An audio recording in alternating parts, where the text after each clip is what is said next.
Hi guys, welcome to Exposed. I'm your host, Kelsey McDonald. On this show, we seek out local musicians and give them exposure for their music.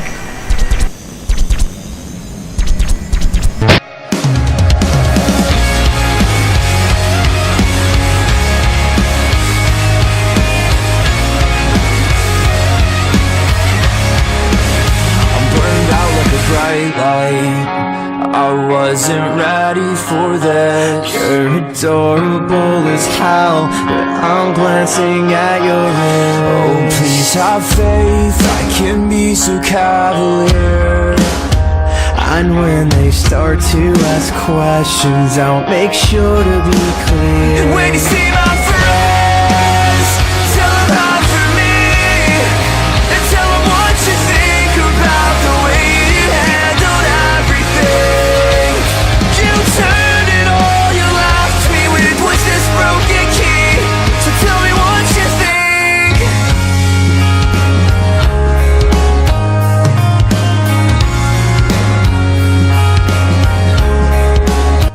Hey guys, I'm here with Derek from Mayday Parade. We're in Nashville. We were just talking about how much we like Nashville a few minutes ago, and you guys recorded some of the track off your album here, right? That's right, yeah. We did the piano up here at it's called Castle Studios, I think. It's like this castle that they kind of turned into a recording studio, and we tracked all the piano up here and stayed the night and had a good time. It was cool. Did you do more than one song, or was it just...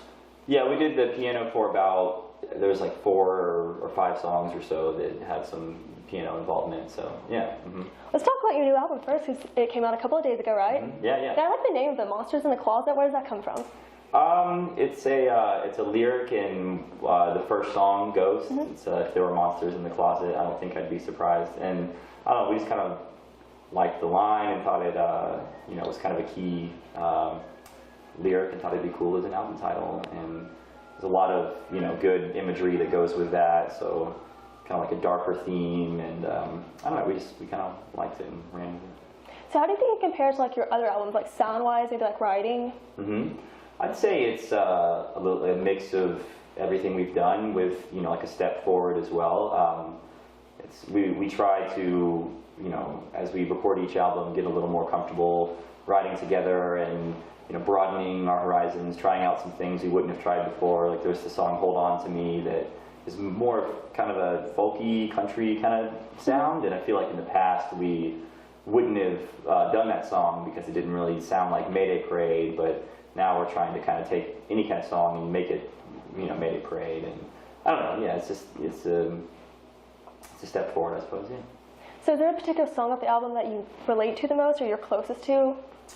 It's hard to say, but I think Ghosts, the first song, is my as of now, it's my favorite and probably the one that I'm the most attached to. But a lot of that goes with just that it was one of the first songs or one of the first ideas that I started working on for this album a few years back. It's kind of been like a long time coming. I've been really excited about it, and it's cool to see it. It's just this idea you have for a long time, and then eventually you write it together with the band and then record it, and then all these months or years later, now it's out, and it's a cool feeling. So I haven't gotten to listen to the album yet, so I'll definitely have to check it out now. Yeah. I normally try to listen to everyone's before I interview them, but yours just came out, so yeah. Well, we'll get you one. So. Okay, thanks. Yeah, looking forward to hearing it.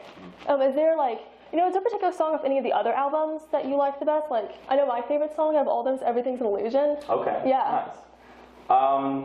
I don't know. It's tough to pick a favorite. One of my favorite songs we've ever done is on our first EP, and we're playing it tonight. It's The Last Something That Meant Anything, and it's a song that I don't think we've ever played it on a tour ever, and we played it a handful of times live, but about 6 or 7 years ago. So it's cool to be playing it again on this tour, and it's also nice that a lot of the fans seem to know that song pretty well and are stoked to hear us play it. So. That's one of my favorites, and then I think, throughout time, Oh Well, Oh Well is one of my favorites. Ghost, like I mentioned, is one of my favorite songs we've ever done, and yeah. I get to listen to Oh Well, Oh Well every morning, so my sister is, obsessed with the song. Nice. So when she gets up for school every day, she turns on so loud, I'm like, I know every word like sleeping. I love the song, though. Yeah. Yeah. Oh, well, tell her thank you. That's really cool. So what do you guys listen to when you're not playing your own music? Like, any bands you like? Yeah, absolutely. I mean, lately, we've been listening to the new Balance and Composure CD. That's a great one. The newest Dangerous Summer CD that came out is really awesome. I don't know. There's a ton of stuff that we've all grown up listening to that kind of like influenced this band. A lot of the pop punk or emo or whatever, like bands like Taking Back Sunday and Brand New and The Starting Line and Newfound Glory and Jimmy Eat World and Furthest Things Forever and all those bands we all were big fans of whenever we were 14, 15, 16 and starting to kind of play music more seriously. And I think those bands are definitely a big part of why we play this kind of music. So. Mm-hmm. Yeah. So what advice would you have to anyone who maybe looks up to you and wants a career in the music industry?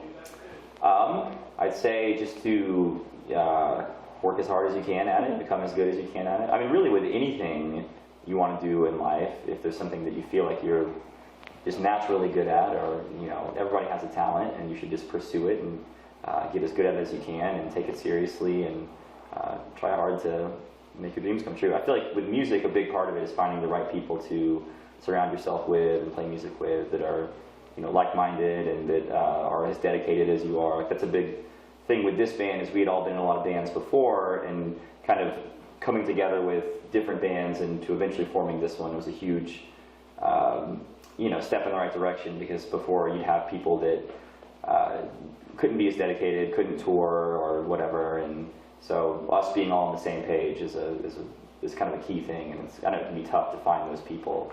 But anyway, that's a... Yeah, so your biggest advice would be to find people who are like really good people to surround yourself with and work with? Yeah, people that are going to take it as seriously as you want to, and take it as far as you want to, and just to stay positive and work hard. So I love asking people this because I'm a super huge sports fan. What's your favorite sports team? I'm not into a lot of sports, but I like college football. Okay. And Florida State, obviously, the Seminoles, Tallahassee, yeah. Growing up, I never was into any kind of sports, really. And lately, the last few years, touring the band, I've got more into college football, because all the rest of the guys are like crazy about it, so. But in general, I'm not much of a sport. No hockey, no baseball, no pro football? I mean, I can watch some of it and be content, but you don't really care. I don't know much about any of the teams or stats or players or I don't know. I played baseball a little bit growing up. I always liked baseball, but I never watched a lot of it, or I don't know. Yeah, you have to really like it to watch it. Yeah, I liked having baseball cards. That was I used to collect football cards when I was a kid. yeah, for sure. That was great. I loved it. Well, I'm going to wrap this up so you can get back to doing what you're doing, but thank you for spending time with us and good luck on your tour. Absolutely. Thanks and for by the way, me. I love your hair. Oh, thank you so much. I appreciate it. It's getting long. It's probably the longest I've ever had it. Yeah, it's almost as long as mine. Yeah, I need to get some hair, yeah.